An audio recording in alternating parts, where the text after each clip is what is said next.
Fantastis, harta kekayaan Rahayu Saraswati ponakan Presiden Prabowo Subianto yang mundur dari anggota DPR RI. Melansir dari Kompas.com Rabu 10 September 2025, berdasarkan laporan harta kekayaan penyelenggaraan negara 2024 yang dilaporkan pada 29 Maret 2025, Rahayu memiliki total harta kekayaan 34 miliar rupiah.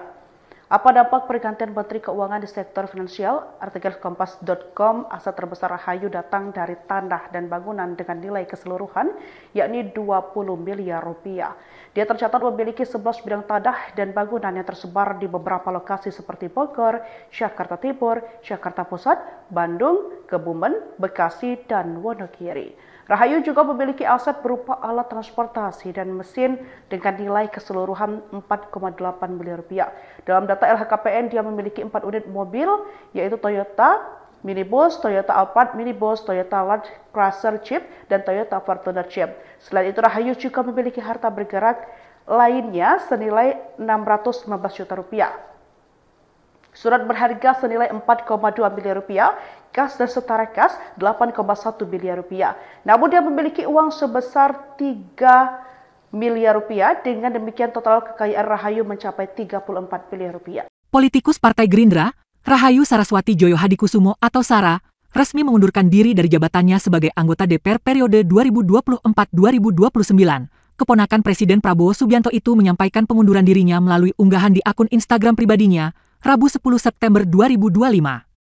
Meski mundur, Sara menyatakan masih berharap bisa menuntaskan satu agenda penting di parlemen, yaitu pembahasan sekaligus pengesahan RUU Kepariwisataan di Komisi 7 DPR. Sara menuturkan, keputusannya mundur tidak lepas dari kontroversi pernyataannya dalam sebuah podcast pada Februari 2025 lalu. Potongan video tersebut kembali viral pada Agustus 2025 dan menimbulkan gelombang kritik publik. Assalamualaikum warahmatullahi wabarakatuh.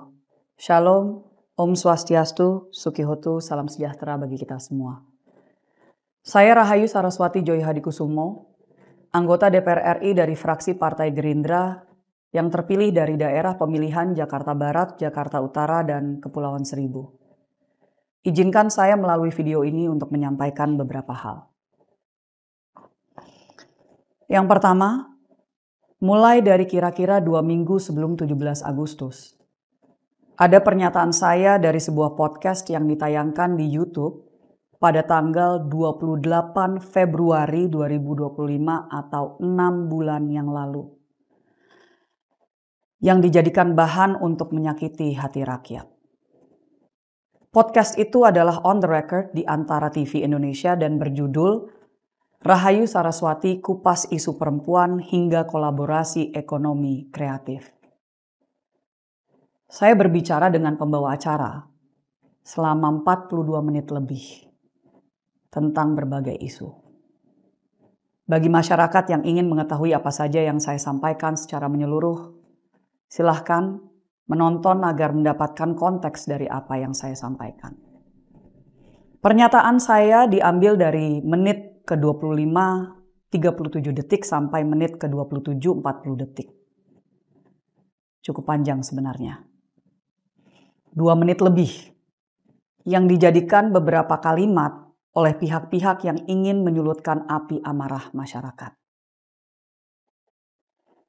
Tidak ada maksud maupun tujuan dari saya sama sekali untuk meremehkan bahkan merendahkan upaya dan usaha yang dilakukan oleh masyarakat, terutama anak-anak muda yang ingin berusaha tetapi menghadapi berbagai kesulitan dan tantangan. Sebagai seorang pengusaha yang pernah merintis sebuah I.O., lalu menjadi pengusaha dengan ratusan karyawan, maupun sekarang sebagai advisor bagi berbagai startup yang sedang dirintis oleh anak-anak muda Indonesia yang memberikan solusi bagi komunitasnya masing-masing.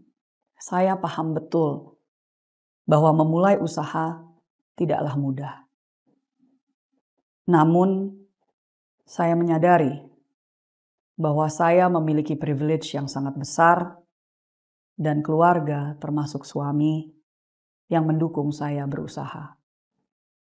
Dan walaupun niat saya sebenarnya ingin mendorong entrepreneurship, terutama di zaman transformasi digital yang membuka peluang seluas-luasnya di dunia ekonomi kreatif, saya paham bahwa kata-kata saya telah menyakiti banyak pihak, terutama yang saat ini masih berjuang untuk menghidupi keluarganya, bahkan untuk masih bisa bertahan hidup.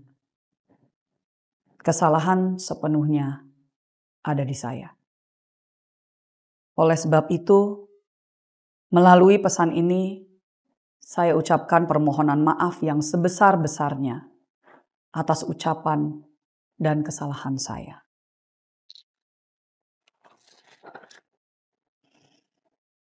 Dengan ini, saya menyatakan pengunduran diri saya sebagai anggota DPR RI kepada fraksi Partai Gerindra.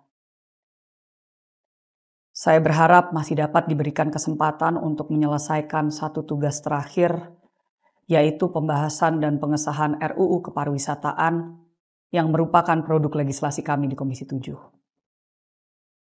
Di kesempatan ini, izinkan saya untuk juga menyampaikan terima kasih yang tak terhingga kepada semua masyarakat di Jakarta Barat, Jakarta Utara, dan Kepulauan Seribu yang telah memilih saya dan memberikan kepercayaan kepada saya untuk menjadi wakil Anda di periode ini. Saya mohon maaf jika saya telah mengecewakan Anda selama saya mengemban tugas ini.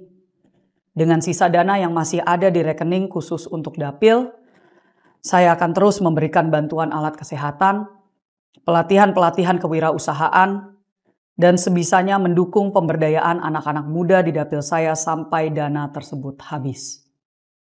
Terakhir, saya tetap berkomitmen untuk berjuang melawan perdagangan orang, pengelolaan sampah berkelanjutan dan isu krisis iklim termasuk energi terbarukan, pemberdayaan anak-anak muda Indonesia, dan keterwakilan perempuan melalui semua organisasi yang saya pimpin maupun rintis. Saya ucapkan banyak terima kasih atas dukungan moral dan doa yang sangat luar biasa dari semua yang telah menaruh harapan kepada saya selama ini. Terutama kepada keluarga saya dan kepada kader-kader saya di Tidar. Ingat bro dan sis, berserah tidak sama dengan menyerah.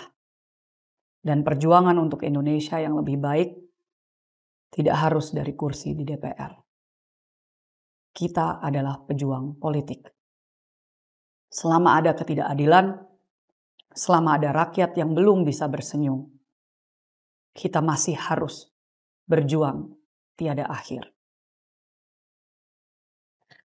Kepada para sindikat perdagangan orang, this is not the end. Terima kasih, demikian saya sampaikan. Assalamualaikum warahmatullahi wabarakatuh. Om Santi Santi Santi Om.